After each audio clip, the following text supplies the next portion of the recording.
Claro que sí, sí. Yo pues se nos estaban preparando y éramos los cuadros que nos estaban preparando en Europa del Este para dirigir la isla, ¿no? Entonces pues, pero ¿qué ocurre? ¿Qué ventaja íbamos a tener? Íbamos a tener privilegios económicos como los tienen todos los de la élite comunista, bueno, los tenían, ahora lo único que queda es Castro, a ver cuando ya lo deja en paz por último, ¿ya? Pero como los tenían los de la élite, pero al fin y al cabo pues no había un sistema político donde tú podías desarrollar tus posibilidades, ¿me entiendes? Ahora, ¿de qué te vale entonces un sistema político donde tú puedes desarrollar sus posibilidades si no tienes no eres libre económicamente para desarrollar tus posibilidades? ¿Me entiendes lo que te quiero decir? O sea, que nosotros rápidamente nos dimos cuenta que éramos libres políticamente y esclavos económicos. Y entonces emprendimos nuestra segunda lucha, nuestro segundo camino. Y entonces pues dijimos, tenemos que ser económicamente independientes, tenemos que echar para adelante. Ahora, ¿qué ocurre? Que nosotros entonces estábamos en Madrid, en un hostal que vivíamos al lado de la Puerta del Sol, y la habitación nuestra pues era así, o sea, hasta aquí y así, y hasta allí, o sea, este cuadrito así, y habían 2 camas y no había nada más.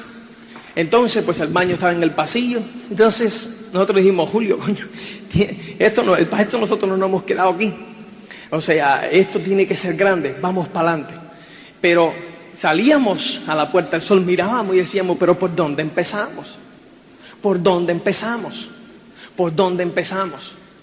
Era un elefante tan grande que no sabíamos por dónde meterle el diente. Pero ¿qué hacemos? Entonces, pues nosotros nos pagaban 3.000 pesetas al mes como refugiados políticos. No podíamos trabajar porque no teníamos permiso de trabajo, pero no nos daban el permiso de trabajo hasta que no tuviésemos trabajo. Íbamos a trabajar, ¿dónde está su permiso de trabajo? Íbamos al Ministerio de Trabajo, ¿dónde está su trabajo? Pero no me dan el trabajo porque no tengo permiso de trabajo. Vaya usted al trabajo. Y así íbamos de un lado para otro. Entonces, pues, comenzamos a hacer lo que fuese. O sea, sí, hacíamos de camareros, nosotros trabajábamos de camarero por la comida, o sea, no por dinero, o sea, por comer. O sea, ya eso era más que suficiente, porque la Cruz Roja nos pagaba el hostal. Entonces, como ya teníamos el hostal, hacía falta comer. Entonces, pues echábamos nuestras 10 horas por los 2 platos de comida. Decíamos, coño, Julio, para comer no hemos quedado aquí. No, coño, tiene que existir algo mejor. Joder. Ahora, ¿qué es lo que ocurre? Que la autoimagen es algo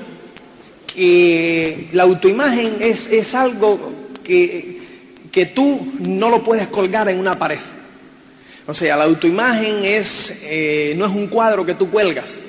Entonces, si tú no te mantienes en ese camino que hemos visto del éxito, subiendo tu autoimagen, pues y te paras, automáticamente llega un momento en que ya pudres, o sea, pudres y comienzas para abajo otra vez tu autoimagen.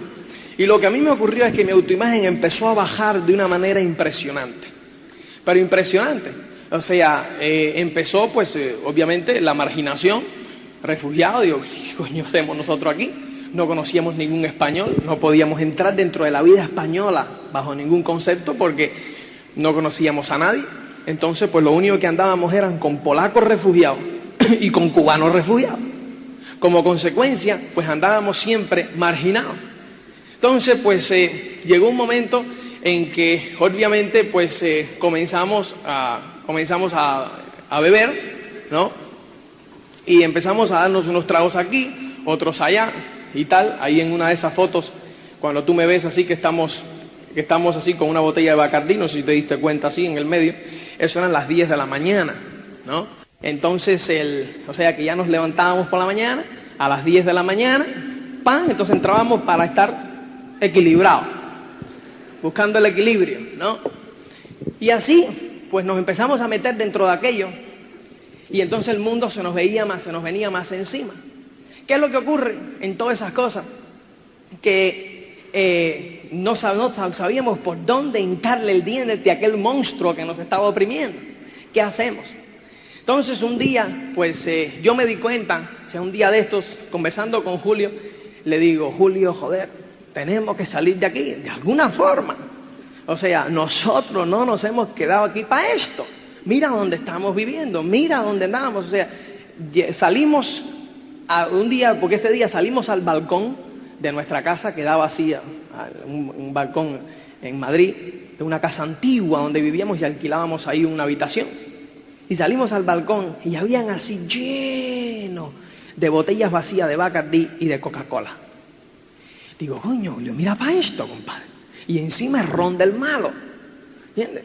Oye, no. Entonces, pues yo me senté y dije, ¿cuál es la solución? O sea, tenemos que empezar a tener amigos españoles. Pero ahora, ¿qué hacemos? ¿Dónde están? O sea, tenemos que empezar a entrar dentro de la vida española de alguna forma. O sea, y eso era algo que a mí me había dado muchos resultados en Polonia. Yo había vivido 3 años en Polonia y entonces habían cubanos que se sentían marginados en Polonia porque andaban siempre entre cubanos.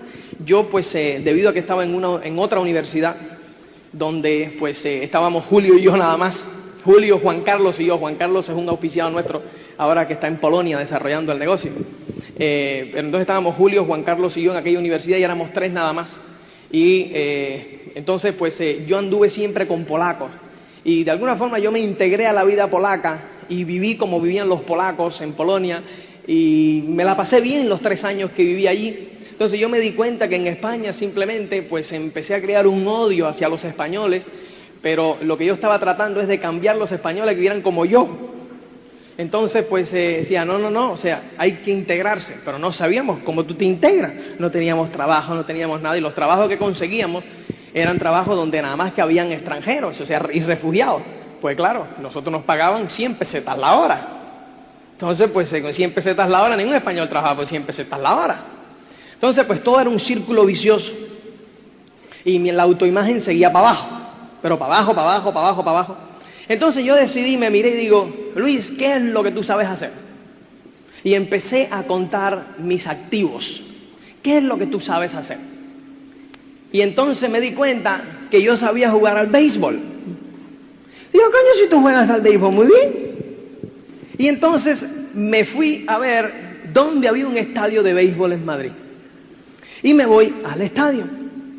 Llego al estadio, pues, y veo al equipo senior, y entonces le pido al entrenador que por favor me pruebe.